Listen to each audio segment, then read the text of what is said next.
I want to throw some love to Ryan Gravenberch because he might be the most complete midfielder in the world right now. Whether it's playing as a 6, breaking play up, shielding that back 4, whether it's now arriving late into the box and scoring goals. I loved the fact there were a couple of moments in that first half where he carried the ball a long way, beat a couple of men. And I'm sitting there watching it thinking, as a midfield player, he can do absolutely everything. I mean, he's not just maybe our best player at the moment, the best player in the league as a midfielder.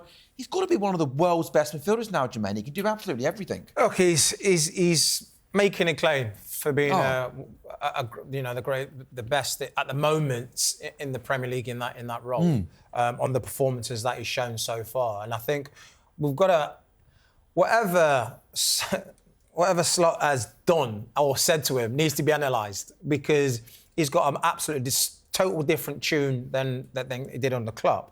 And you look at the price tag, let's talk about that we paid for him. We paid 40 million. And if you look at the players in the league in that position, Declan Rice, 105. Enzo Fernandez, 115. You know, you've got Jude Bellingham, I know he's number 10, but he's gone for 100 and so. Caicedo, 150. And obviously, ironic, we wanted Caicedo, didn't we? And Lavia both went to Chelsea. We were in that bidding war for them. So to getting him at 40 million and for him to, at the moment, be outshining all of those players under the Slot's regime, I don't know, whatever... Is it they're both Dutch? Have they got an understanding where it's, let go of the shackles and we're just seeing this fantastic player? But yeah, it's unbelievable. And he's at this moment in time, he's playing like the best number 6 in the league. He can do everything, can't he, Ron? He can. I mean, trust and confidence. There's an old saying that if Bayern lets a player go, he mustn't be very good. Or if he lets someone, like say, for instance, if a player joins a rival club and Bayern were in for him, he mustn't be very good. Or that because they tend to have an idea of, they've got a great talent IQ. But I don't know what they were doing with Gravenberch, because they were someone made a mistake somewhere there. Someone's made a mistake there, and I think you just got to admire. I mean, let's look at that moment. You admire the sheer quality of the finish, because the run was excellent. Yeah, Everton should have had a man tracking him into the box, but the run's excellent. Salah's ball's exquisite, and the finish is so accomplished because it's come across his body.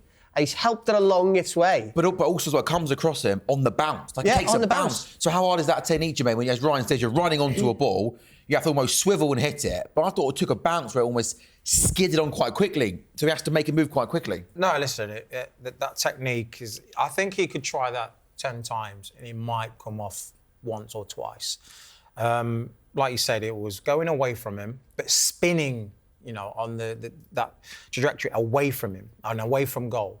The surface was slippy, so that's going to get a little bit of extra zip.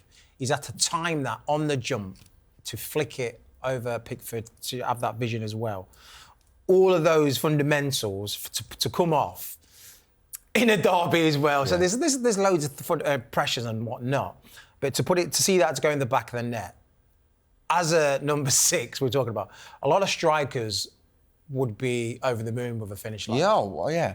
It was a really tough finish and a fantastic goal. And, he deserves all the plaudits at the minute. And the fact that he takes it on, his first thought is to take that on a half volley. The first feeling in his gut is to take that on. It's just a sign of a player brimming with supreme confidence. Yeah, I think when scoring the goal, if you're not confident, scoring the goal at Newcastle, I think is kind of now unleashed something that. The thirst, I want more goals. You start seeing him now taking a little bit more risk with the shots as well. Now he's taking runs in the box and trying to get on the end of things and scoring. And that's going to be the same for Havertz. I know we're going to probably touch on that, but once he gets a few assists, once he scores a goal, that will unlock his potential to open the floodgates, get the wings out and flourish, like we see now with Gravenberch. Yeah, on Havertz then, what did you make? I guess if you go with the 3 in midfield, you've got to lose one attacking player. Obviously, Salah was obviously going to play from the right. I think we all knew Isak wasn't going to start because he played in the week, so Ekitike leads the line. It's then whether it was going to be Gakpo or Havertz from the left. In terms of him not playing, Ryan, is it just about, Champions League in the week, just about... are we going to see quite a lot of rotation in the next couple of weeks to try and keep everyone fresh? I still think he needs to settle. But what I like about him, and I was going to ask you about this, Jermaine, he's still very unhurried. He doesn't snatch at things still. So the fact that, you know, he's half a yard off it sometimes, and there's a ball played through to him by Salah, where he's almost, if he takes that touch a little sharper, he gives himself a shooting opportunity in the second half when he comes on against Everton. He doesn't snatch at it. And even his body language, when he doesn't get the chance or it doesn't quite go his way, he's not irate, he's not frustrated that it didn't quite pan out. And I think that's just because he recognises that if he keeps doing the right things, he trusts in his own ability that moment will come eventually. Yeah, no, I totally agree. I think, see, with Verts, you can see mentally he's very, very strong. You know, the noise that you can tell on the pitch doesn't look like his bottom. If there's a mistake, his head doesn't go down. He wants the ball again. He wants to go again. He'll try again. He'll keep going. It's like when we had Núñez. You saw the pressures with him. You saw he would snatch at things. He would rush things. He would, you know, take that extra touch just because of the pressure, the noise around, you know, his goal scoring and how many he misses. But with Verts, you can see he's cool-headed. He's just like, I know my ability. My time, my day, my game will come, and I will show why I, you know, came here on the fee that was purchased for me, and he will, just like I said, he will flourish. I'm not worried at all. He's got to sell. He's new. 5 games in. You can't judge teams after they're probably 10 games in their Premier League to see where they're finally at. And it's just going to take a little bit more time with him. So it's just going to take that one game. I think... That one moment, right? One moment, one game. And I think if he starts... Well, he should start against Southampton. I think he will. If he chips in with a goal and a couple of assists, I tell you what, you will see, in the next Premier League game, you will see a hot Verts. Yeah, I think so as well. We'll talk about the Southampton game in detail because I think changes are going to be made, but it's still going to be a seriously strong... Yeah. We could have £200 million worth of attacking players on display in that game against Hampton. But just another player I wanted to highlight from the game against Everton because, you know, talk about Verts getting some stick. There was some very early and unfair criticism of Milos Kerkez, who perhaps at times in the first couple of games, moments where he looks maybe a little bit rash. But I thought...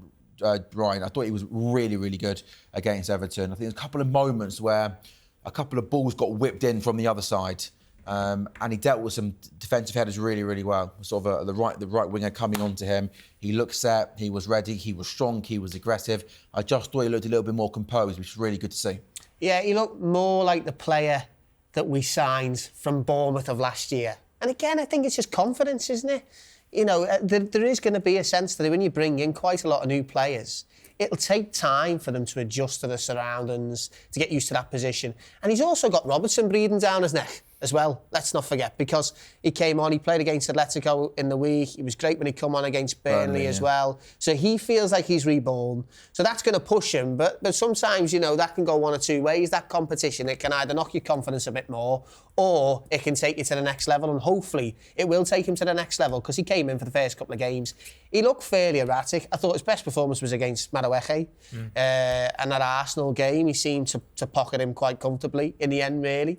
Even though he did it sort of at breakneck speed and always a full... that odd moment you thought Madueke, but then he came in with the sliding tackle, didn't he? Yeah, so there's an element of that, but I think he's starting to show why they paid out. And Everton, almost most of Everton's joy, and the goal certainly came down the yellow, tried to get the ball out to Grealish.